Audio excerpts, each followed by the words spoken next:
इतना पुलिस वाला क्यों आया?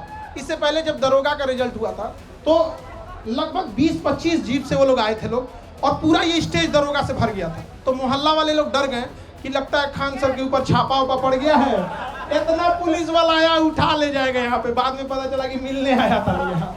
तो ये सारे लगभग 12,000 से ज्यादा बच्चे हैं और ये अभी एक हॉल में बैठे हैं। उद्देश्य यही है, इन लोग के जैसे हजारों लाखों बच्चे तैयारी कर रहे हैं, जो पेपर लीक हो जाता है, ऐसे न जाने कितने गरीब मिडिल क्लास के बच्चों का सपना तोड़ दिया जाता है।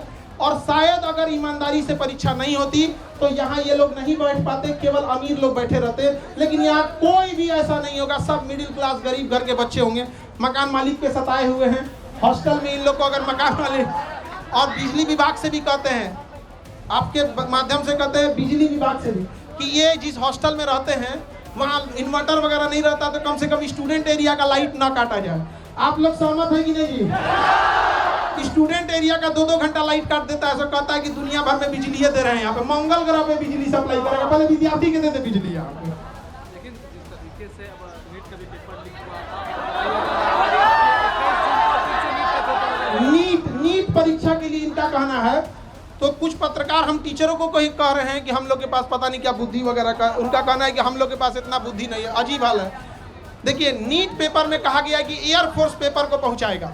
अच्छी बात है, आप इनिशिएशन ले रहे हैं, लेकिन समझिए मलेरिया की बीमारी में टाइफाइड का इंजेक्शन नहीं मारा जाता है। नीट पेपर परीक्षा, पेपर पहुंचने की समस्या नहीं थी कि एयरफोर्स का हम यूज कर रहे हैं, समस्या थी जहां से छप रहा है, जहां से बन रहा है, वहीं पे लीक हो जा रहा है। जो पकड़े गए हैं टीचर, उनको फांसी अब तक क्यों नहीं हुआ, इनकाउंटर उनका क्यों नहीं हुआ, घर क्यों नहीं तोड़ा गया, उनका सवाल ये है। आप में से बताइए, इतने लोग, ये सब सिलेक्टेड पुलिस वाले हैं यहाँ पर, इन सब से कहते हैं पेपर लीक करने वालों को बकसना चाहिए जी, किसी को नहीं बकसना चाहिए यहाँ पर।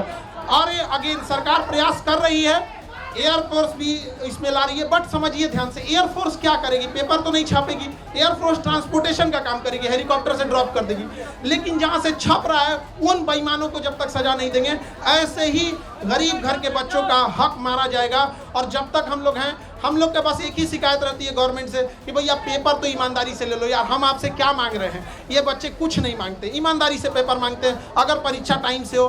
देखिए, अभी एनटीए को गरिया रहे थे लोग, एनटीए का एक अफसर है, वो कह रहा है कि पेपर लीक नहीं हुआ है, कुछ क्वेश्चन बाहर आ गए हैं। ये अगर हॉस्पिटल में रहता तो कहता है मरीज मरा नहीं है, सांसें बंद हो गई हैं। पागल है सब वहां बैठा हुआ, हम क्या बोलेंगे? अभी एनटीए को गरियाया, मन नहीं भरा, सीयूईटी का पेपर नाश दिया।